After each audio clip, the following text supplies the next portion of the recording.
Do you know what we call people like you? A parasite. Why don't you just leave? Even though I'm working hard too. My name is Megan. I'm a stay at home translator. I work from home, translating books or movie scripts that are sent to me into English. It's not flashy, but it's fulfilling. I've been married to my husband, John, for 4 years, and every day has been so happy. My in laws, George and Susan, are kind people, and I truly believe I made the right choice in getting married. Except for one thing, it happened about 2 years after we got married.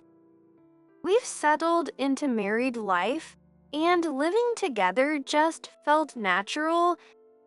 We want George and Susan to be able to see their grandchild soon, right?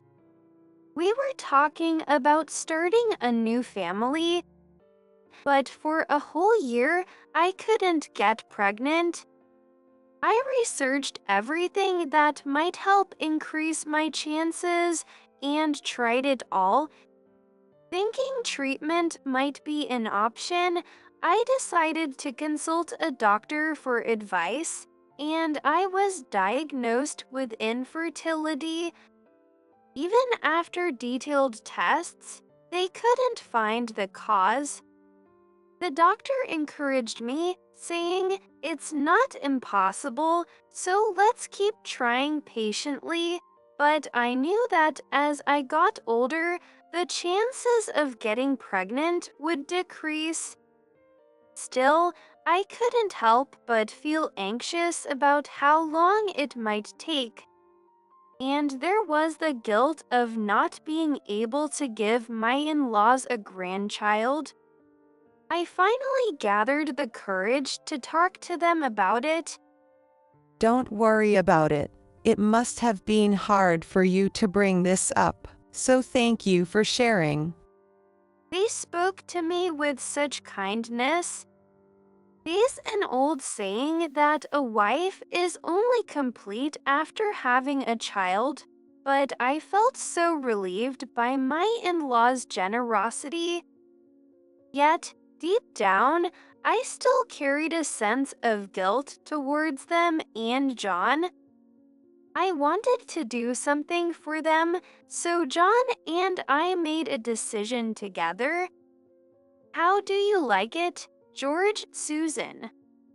Are you sure about this? This is a high-end condo in a prime location, isn't it?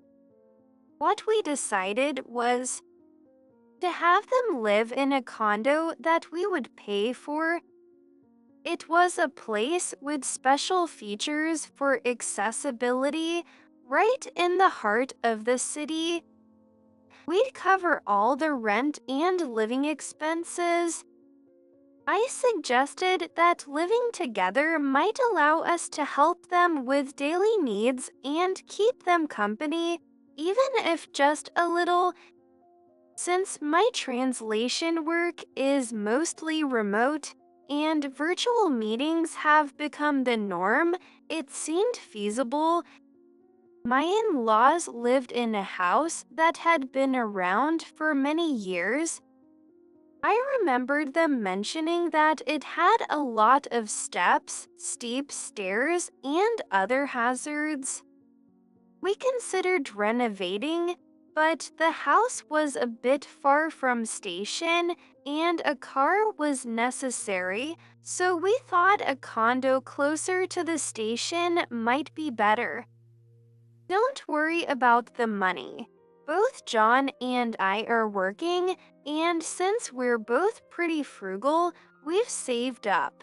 We talked it over and decided that since I couldn't give you the grandchild you deserve, we wanted to do something else for you instead. Yeah, that's right. Megan's absolutely right. Don't worry about the money. I was a little surprised when she brought this up, but I really want to do something for you both too. Please accept this as a gesture of our appreciation. I see. We've got ourselves a great son and daughter-in-law, haven't we, honey? Yes, thank you, both of you. Seeing how happy they were with our gesture made me so glad. The guilt of not being able to give them a grandchild lightened a bit, and I started to imagine a future filled with happy days, brimming with hope. But I had no idea that a much heavier challenge was waiting for me. This is such a wonderful place. I'll feel secure here even when I'm much older. I was so relieved they liked it. I looked at my mother-in-law, feeling a sense of relief. Today, we had invited them to see the place before the move. They both seemed very excited. Megan, I'm so happy. Thanks to you, my parents look so thrilled. I'm really grateful. That's my line. Thank you for agreeing to my bold suggestion. Even though we had some savings, deciding to buy a condo was a big decision. It's only thanks to your support that we made it here. Thank you. They liked the place, John was happy, and I knew we were in for some great times ahead. I could hardly wait for the moving day, looking forward to it with excitement. And then, the moving day arrived. We finished moving all my in-laws' things, took a break, and were chatting together. That's when the doorbell rang. Who could it be? Maybe it's the movers. Did they forget something? Feeling curious, I went to the intercom. Hello. Wow, this place is huge. The rooms look so spacious. Oh, Megan, it's been a while. It's Claire. It's been a while. Please come on in. The person on the other end was my sister-in-law, Claire. I'm not very comfortable around her. I first met Claire about 2 weeks after I got married. She couldn't attend the initial family meeting because of work, so we arranged a separate meeting later. Sorry for the late introduction. I'm Megan. Nice to meet you. Megan, is it? Nice to meet you too. By the way, what kind of work do you do, Megan? I work as a translator. I studied Spanish at a vocational school, so I found a job where I could use my Spanish skills. Oh, so you went to a vocational school. Yes, I didn't have much skill outside of Spanish. I don't really understand vocational schools. I don't think you can learn much in just 2 years, and studying just one thing doesn't seem very practical. I see. Oh, I'm sorry if I offended you.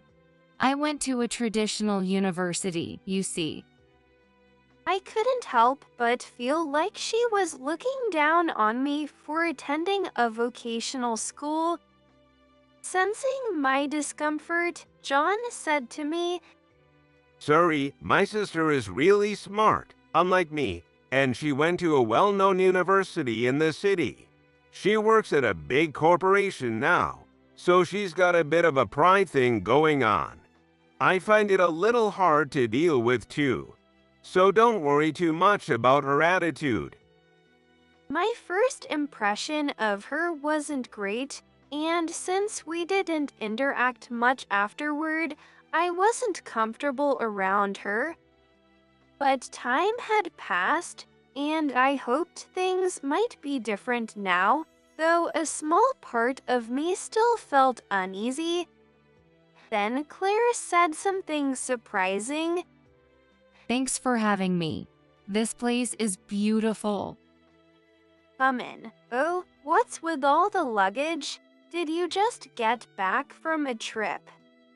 Long time no see. Claire, you look different somehow. So what brings you here today? Didn't I mention it? I'm moving in here. What? Everyone except Claire had the exact same reaction.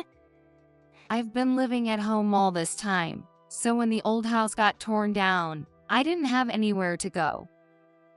Claire, you mentioned you were looking for an apartment. You were so determined, saying, if the house goes, I'll live on my own. That's right. You can't just show up and stay without notice. It would be an inconvenience for Megan, too. There are plenty of rooms, and I don't mind at all. Yay, thank you, Megan. I couldn't turn her down in front of my in-laws, so I reluctantly agreed. I felt a bit uneasy, but I also held onto a small hope that through this, she might come to appreciate me a little more. But soon, I felt betrayed. I was bracing myself for the unexpected event of Claire moving in, but at first, nothing seemed off. She wasn't bullying me or anything, and life carried on as usual. Claire was often out late, likely due to her work, so we didn't see each other much. But then, one day, as usual, I finished my translation work, prepared dinner for Claire, who hadn't come back yet, and went to bed. I was sound asleep when Claire suddenly woke me up. Hey, wake up. Huh? Claire, dragging my confused self into the living room. I tried to understand the situation with my half-asleep brain, but I had no idea what was going on. And what she showed me in the living room was the omelet I had made. Why is this omelet sweet? In our family, omelets are supposed to be savory. I could smell alcohol on Claire as she yelled at me. I'm sorry. I didn't realize. This is why people without proper education are like this. You can even remember something as simple as that. I'm sorry. Claire's tone was harsh, perhaps because she was drunk. Why is she so angry about an omelet? Feeling uneasy, I went back to bed. She was just drunk, right? Everything will be back to normal tomorrow. I prayed in my heart. The next morning, I was helping my mother-in-law with breakfast as usual. Yesterday, I accidentally made a sweet omelet for Claire. It's how I used to make it back home. I feel bad about it. Oh, is that so? But sweet omelets are delicious too. Don't let it get to you too much. My mother-in-law kindly comforted me. As long as I don't mess up next time, everything should be fine, right? We had breakfast together as usual. Claire didn't mention anything about last night and acted like nothing had happened. I felt too awkward to bring it up in front of everyone, so I thought maybe she had let it go. But then, Claire suddenly grabbed a bottle of ketchup and started pouring it all over the food. Hey, that's not good for you. She ignored my mother-in-law's gentle reprimand. This is the trend now. She had never done this before. Is this because of the omelet incident yesterday? I've always thought your cooking was a bit bland, Megan. This is just the right amount for me. Claire, Megan keeps the seasoning light because she's thinking of us, you know, so please don't be too harsh on her. Thanks to my mother-in-law stepping in, things settled down for the moment. But I couldn't help but wonder what would happen next. My anxiety kept growing. Susan told me not to worry about it, but what should I do?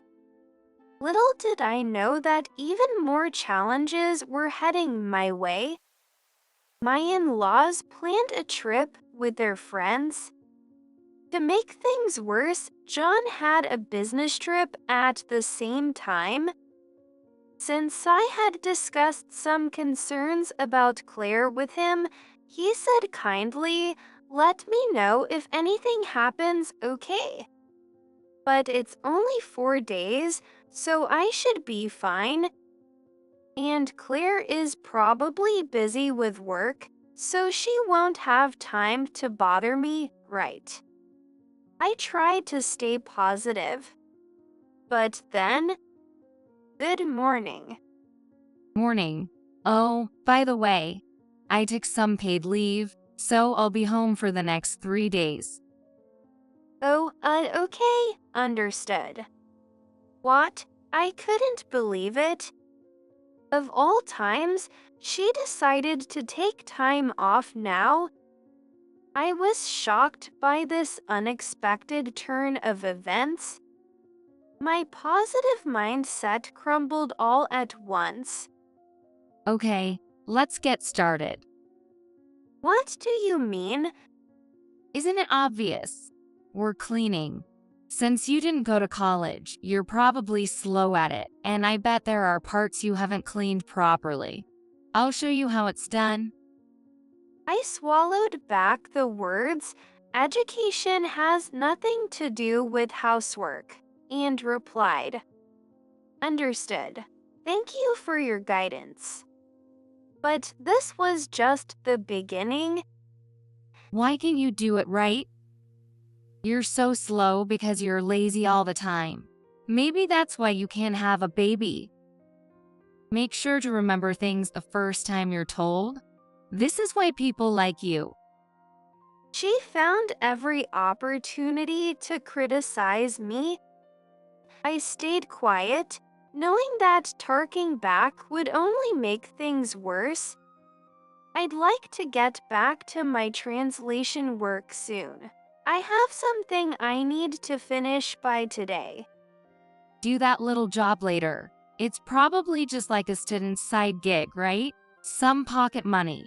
Saving it up for your secret stash while John takes care of you. Do you know what people like you are called? Parasite. Oh, I guess that's too hard for you. It means a leech. Got it? A leech. At least do the housework, or just leave. A wife who can have kids isn't worth much anyway.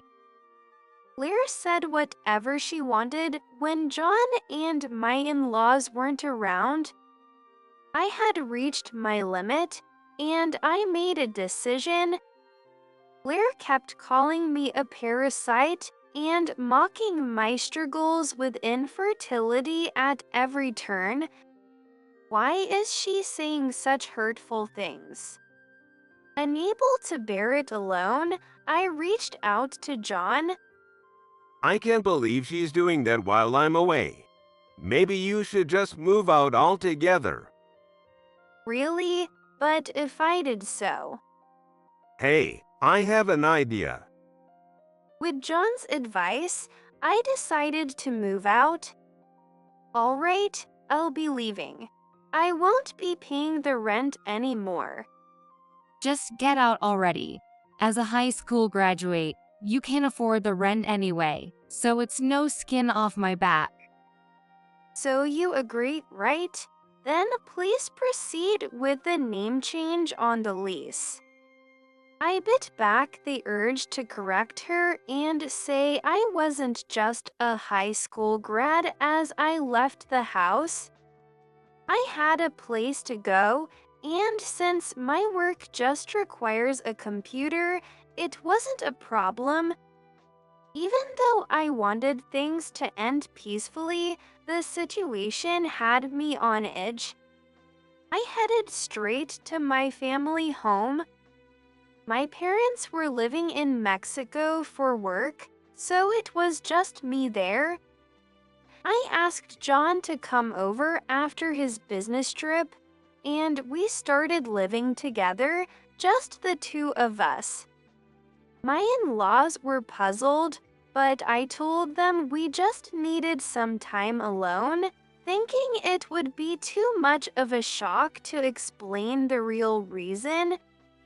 After about a month, when the lease transfer was finalized, I received a call from Claire. Hello, what's going on here? What do you mean? Don't play dumb. It's about the rent. Why is it so high? Well, it's a condo in a prime location, so naturally, the rent isn't cheap. How could someone like you, with your lack of education, afford such a place? This has to be some kind of scam.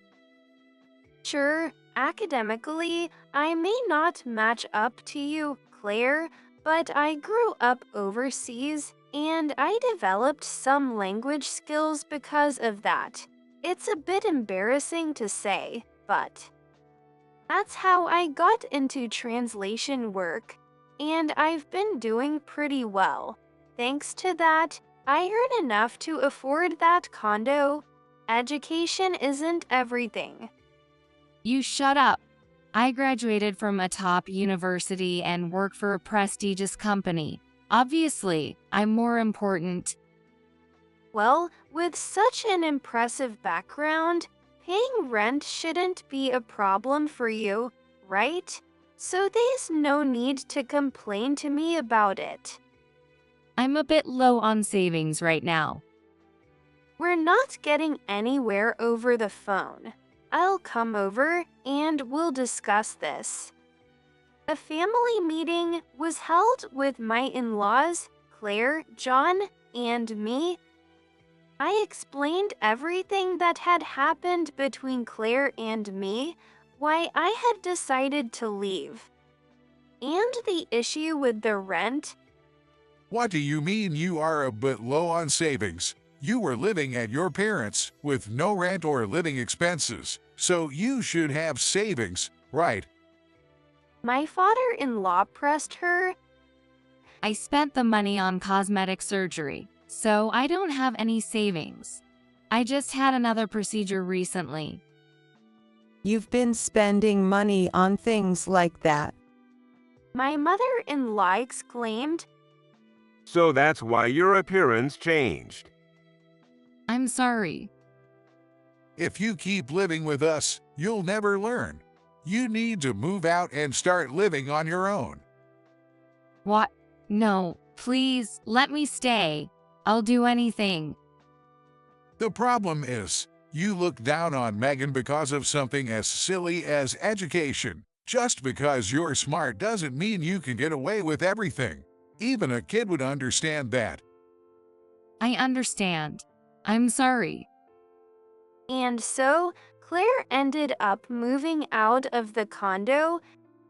I never thought Claire had been spending all that money on cosmetic surgery. Thinking about how, if things had continued like that, she might have fallen even deeper into debt, I felt like maybe this outcome was for her own good. I was feeling relieved. Until that moment, about 2 months after Claire moved out. She rang the doorbell, crying. I let her in, wondering what had happened, and I was shocked to see someone who looked completely different. What happened to your face? From the cosmetic surgery. I told you to stop. You're hurting your precious body. Her parents were furious. Claire's obsession with surgery hadn't stopped even after she moved out. After this incident, her parents took over managing her bank account and began monitoring her spending. She used to have such a beautiful face, and since you can't hide your face, people at her company found out about her surgeries, making her feel ashamed and isolated. The once confident Claire had become a completely different person, quiet and humble. Meanwhile, while I was living outside the condo with John, I found out that I was expecting, and now our child is growing healthily. Now, I want to show my in-laws their grandchild and make them proud. That's my goal now. So please, George, Susan, just wait a little longer.